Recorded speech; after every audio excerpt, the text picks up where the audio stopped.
C'est quoi les compétences sociales pour créer des nouveaux liens, pour tisser des nouvelles relations? On va parler de la posture que ça prend pour pouvoir créer ces nouveaux liens-là. Mais je t'ai aussi réservé quelques petits trucs pour t'aider à te faire des amis vers la fin de la capsule vidéo. Des choses qui sont vraiment importantes au cœur des relations, que ce soit que toi, tu obtiennes ces choses-là à travers tes relations ou que ce soit toi, tu les fournisses dans tes relations avec les autres, mais ce sont des compétences sociales essentielles. Donc, pas juste pour quand on a des conflits, pas juste pour les vieilles relations qui vont mal, mais pour se forger aussi des nouvelles relations. Donc, premier skills capital, l'écoute active. Prêter une attention totale à la personne qui te parle en reformulant ses propos, en posant des questions ouvertes, en montrant des signaux non-verbaux d'écoute, d'intérêt et d'empathie aussi. D'ailleurs, mon deuxième truc, c'est l'empathie. La capacité de te mettre dans les bottes de l'autre, de ressentir ce qu'il ou elle ressent, en tout cas d'essayer et de partager ses émotions permet de créer des liens vraiment profonds, vraiment authentiques, en montrant que tu es attentif, que tu es compréhensif. Et dans le fond, c'est une posture de laisser ton enfant vulnérable et ton adulte sain connecter avec son enfant vulnérable. Et pour de vrai, c'est la seule manière d'être vraiment connecté profondément avec quelqu'un. C'est qui cette partie-là de toi? C'est ton enfant vulnérable, ton enfant libre et heureux. Ces parties-là de toi, c'est ton inconscient, c'est ton vrai toi. Donc, pour être dans une connexion profonde avec quelqu'un, il faut être capable de mettre en contact, en connexion ces parties-là. Et pour ça, l'empathie, c'est un skills absolument essentiel. Tu en as besoin envers toi pour créer des relations saines et tu en as besoin envers l'autre personne et vice-versa. Ensuite, la communication assertive, une confiance dans la communication pour exprimer clairement tes sentiments et tes besoins de manière respectueuse, douce, sans passivité ni agressivité, sans attaquer l'autre personne ou lui faire des reproches, mais bien en étant dans revirer vers toi, au jeu, sur ce que tu as besoin comme limite, comme valeur, comme compromis, comme entente avec l'autre personne. Donc, c'est essentiel pour établir les bonnes bases d'une relation saine, pour résoudre les conflits de manière constructive, pour établir des limites entre vous deux. Et voilà. Ensuite, justement, parlant de conflits, la gestion des conflits de manière constructive, c'est une compétence sociale importante. On le sait, tu éviteras pas à tout prix dans une relation d'avoir des conflits, des désaccords, des petites tensions, des petits nœuds. C'est normal, il faut juste apprendre comment trouver des solutions, comment utiliser la communication non violente, comment écouter de manière active et trouver des solutions gagnant-gagnant tout en prenant du recul, une distance sur la situation pour trouver les solutions et en étant dans la régulation émotionnelle. Parce que le but de se réguler émotionnellement, c'est pas d'être calme et réfléchi pour l'autre personne, c'est d'être dans la douceur, l'empathie, l'accueil, la validation, d'abord de ce que toi tu as besoin, de ce que tu vis, de ce que tu ressens, pour être capable justement d'être plus calme, plus réfléchi, plus posé dans la validation de tes propres émotions et ensuite être capable de l'offrir à l'autre personne. La flexibilité et de l'adaptation. Donc, être capable, dans ton adulte sain, de t'adapter, d'être flexible, de comprendre, de faire face, d'être résilient face aux nouvelles situations, face à l'adversité, face aux problèmes, face aux imprévus, c'est une manière d'être en relation avec ton enfant vulnérable ainsi que dans la relation avec l'autre personne. Ça permet de naviguer plus facilement avec les différents problèmes à travers les différentes situations, dans les interactions et d'être vraiment dans prendre soin, prendre en charge tes propres besoins affectifs et mieux les gérer. L'autonomie et la responsabilité, c'est un autre skill, c'est-à-dire d'être capable de reconnaître que tes émotions sont tes émotions, qu'elles t'appartiennent, ce sont tes besoins affectifs et c'est correct que tu aies besoin de telle limite, de tel espace, de tel besoin affectif X, Y, Z, que tu l'exprimes et que tu l'assumes. Mais ça veut dire aussi que tu assumes que tu as un rôle dans la relation avec l'autre, que ça se peut que tu aies blessé l'autre, que ça se peut que tu aies franchi ses limites. Donc, quand on assume puis qu'on prend la responsabilité de ce qu'on ressent, de ce qu'on dit, de ce qu'on fait, on est capable d'introspection et ça, c'est essentiel pour avoir une relation saine. Évidemment, introspection qui va des deux bords. Les compétences que je viens de te parler, hein, donc écoute active, empathie, communication assertive, gestion des conflits, régulation émotionnelle, flexibilité et adaptation et autonomie et responsabilité, ce sont toutes des skills, des habiletés que tu as besoin pour développer des relations saines avec les autres, pour mieux répondre à tes besoins affectifs à travers la relation et vice-versa.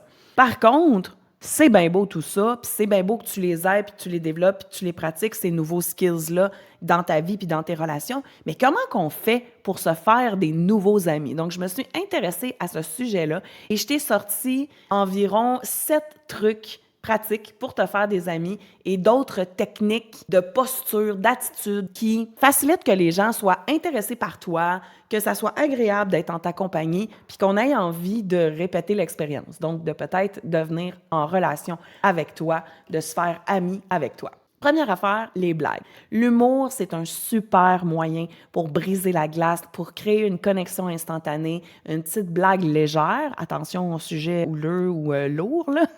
Mais une petite blague légère peut vraiment détendre l'atmosphère. Ça rend la conversation plus agréable. Ça fait baisser comme l'espèce de tension ou de stress qui est là quand on est en contact, un petit malaise, une petite personne que tu connais pas. Puis là, ça fait baisser vraiment. D'ailleurs, quand on rit, hein, il y a de la sérotonine qui est produite. Quand on se produit de la sérotonine ensemble, ben il y a quelque chose qui vient tout de suite bander entre deux personnes. Faire preuve d'autodérision, donc montrer que tu es capable de rire de toi-même, que tu te connais, que tu as de l'humilité, que tu as de l'introspection, mais que tu as de l'assurance aussi, ça peut vraiment mettre les autres à l'aise et créer un climat de confiance. Attention, par contre, encore là, un petit bémol, sois pas trop dans l'autodérision. Quelqu'un qui s'auto-dévalorise à outrance puis qui rit de lui-même, il est juste dans son critique punitif devant une autre personne. Et là, tu pourrais peut-être te forger des relations qui sont pas si saines que ça. Fait que dans tout ce que je te suggère, bien sûr, en ce moment, il y a faire preuve de parcimonie, hein, l'utiliser avec modération, avec bon goût, avec jugement. Des petites blagues légères, de l'autodérision, un petit peu sur des sujets légers, ça va. Faire un jeu de mots, OK? Utiliser des remarques amusantes ou utiliser les mots pour faire un jeu de mots comique peut amener une touche d'intelligence à la conversation, démontrer aussi que tu es attentif aux détails, puis ça, ben, ça peut être intéressant pour ton interlocuteur. Regarder dans les yeux, le contact visuel est essentiel pour établir une bonne connexion. Par contre, il y a certaines personnes, pour certaines raisons, qui sont pas à l'aise avec ça, puis c'est correct. Je te demande pas de regarder intensément la personne dans les yeux. Ça peut être un contact bref, mais c'est clair que quand il y a un croisement de regard qui se fait, il y a un peu plus de connexion profonde qui s'établit. Je veux juste pas que tu le fasses trop contre tes propres besoins, désirs ou limites, mais ça reste quand même que dans une conversation, quand on établit un bon contact visuel, ça aide à l'empathie et ça aide à la confiance entre les personnes.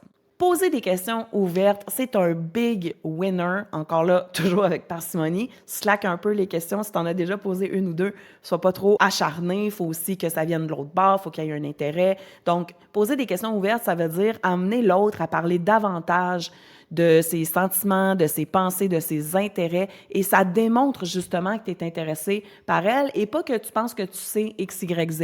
Tu laisses la question ouverte et la personne peut remplir les trous. Et ça, c'est le fun parce que ça fait que tu apprends à connaître l'autre personne. Elle se sent intéressante et a envie de poursuivre la discussion avec toi et possiblement, espérons-le, pour que déjà il y ait un équilibre qui s'établit, t'en poser à toi aussi sur tes intérêts. S'intéresser, bien sûr, que donc montrer un véritable intérêt pour la vie, les opinions, les expériences, les émotions de l'autre personne. Ça crée tout de suite un lien de confiance, de respect mutuel et ça engage aussi dans des conversations significatives, des conversations profondes. Si t'es du genre à pas aimer le small talk, fait beau dehors, puis ils sont bons les Canadiens cette année, ben t'intéresser profondément à ce que l'autre personne ressent, vit, fait ou est passionnée par, ça t'amène à des sujets beaucoup plus intéressants, beaucoup plus profonds. Faire des compliments, attention, pas à outrance, avec parcimonie. Donc, un compliment qui est sincère et qui est gratuit, ça amène du soleil dans la vie des gens. Ça coûte rien à faire, ça fait du bien. Souvent, les gens sont gênés de le faire, mais pour vrai, ça fait du bien à entendre. Ça met un petit soleil, un petit baume sur le cœur. Mais il faut absolument que le compliment soit pertinent, à une situation XYZ est authentique. Donc, force-toi pas pour dire quelque chose juste pour dire un beau compliment. Ça paraît, ça se ressent quand tu le ressens pas. Et trop en faire, c'est vraiment gossant. Il y a aussi une espèce de déséquilibre dans la dynamique qui s'installe, que là, tu es full admiratif, de parle-moi en plus, puis t'es donc bien bonne, puis t'es donc bien intelligent. Ça crée pas une bonne dynamique de départ, OK? Fait que slack un peu. Je te donne des trucs, mais tu dois les utiliser au compte-gouttes, OK? Fais preuve de bon goût, fais preuve de jugement, fais preuve d'humilité et de parcimonie, donc pas trop intense. D'autres techniques qui sont super utiles, le partage d'expériences. Donc, partager des anecdotes ou des expériences personnelles que tu as vécues qui sont similaires avec ce que vous êtes en train de vivre peut permettre de connecter, de bander sur quelque chose d'important, des intérêts ou des vécus, des expériences émotionnelles communes. Puis ça donne des bons liens forts. Offrir ton aide. Offrir ton aide ou ton soutien pour un simple projet ou quelque chose de plus compliqué, de plus lourd, ça montre que tu es généreux, accessible, ça montre que tu es sensible aussi, empathique et que tu es disponible pour la relation. Attention, pas trop là non plus, parce que si tu es du genre, c'est pour ça que je te donne des trucs là, ça ne s'implique pas nécessairement à tout le monde dans toute situation. Tu dois faire preuve de jugement et surtout, tu dois te connaître pour savoir que, oups, là, c'est too much. Ou si moi, dans ma vie, j'ai tendance à être ben trop sauveuse avec toutes mes relations, va pas offrir de l'aide d'emblée. Slack un peu. Il y a d'autres manières de faire des liens et là, tu t'apprêtes à refaire la même erreur à nouveau. Être positive, donc adopter une attitude positive qui rend les interactions agréables, qui montre que tu es un soleil, que tu es de bonne humeur, que c'est agréable d'être avec toi. D'ailleurs, ça a été démontré, ceux qui amènent de l'énergie positive, de l'espoir, de la joie, du bonheur, du rire, sont naturellement plus attirants. Et que là, je parle même pas d'attirance sexuelle ou physique ou amoureuse, mais vraiment, juste, c'est plus le fun, OK? Fait essaye de sortir ton sourire, ton soleil de ta vie. Évidemment, tu n'as pas à te forcer et faire semblant que tu es positif si dans la vie, tu ne l'es jamais. Mais si tu l'es, profite-en pour aller vers ce type de conversation-là plutôt que de chialer ou de montrer l'aspect négatif de X, Y, Z selon le contexte que tu rencontres la nouvelle personne. Être authentique, être sincère, et pour moi, personnellement, c'est ma valeur personnelle la plus importante quand je rencontre quelqu'un puis que je sens qu'elle est authentique, puis qu'elle est vraie, puis qu'elle dit tout ce qu'elle pense. J'aime ça, ça me plaît, c'est ce que je recherche le plus. Et ça démontre aussi, on a envie de faire confiance puis d'être en relation plus profonde avec quelqu'un qui est authentique. Partager des activités, des intérêts communs, participer à des choses ensemble, des jeux, des sports, des projets, ça aide vraiment à tisser des liens. Je pense à, par exemple, la première affaire qui me vient en tête en ce moment, c'est les activités de escape room. Okay? Donc, on se retrouve avec 3, 4, 5, 6 personnes, puis on essaye de résoudre des puzzles pour se sortir de la pièce avec des indices compliqués. Il faut être intelligent, mais il faut surtout absolument collaborer. Sans collaboration, il n'y a pas de résolution du problème. Et ça, rapidement, ça va tisser des liens. Fait que c'est un peu à ça que je pense quand je t'invite à participer à des activités communes. Puis c'est pour ça aussi que je t'ai suggéré à la vidéo précédente des endroits, des contextes dans lesquels, justement, tu pouvais facilement collaborer et tisser des liens rapidement. J'espère que ces stratégies-là, les 7 habiletés sociales, les 7 petits trucs et les autres techniques que je t'ai données pour te tisser des nouveaux liens, pour te faire des amis, t'ont aidé, te sonnent une cloche et vont te donner plus d'outils dans ton coffre à outils pour développer des nouveaux liens.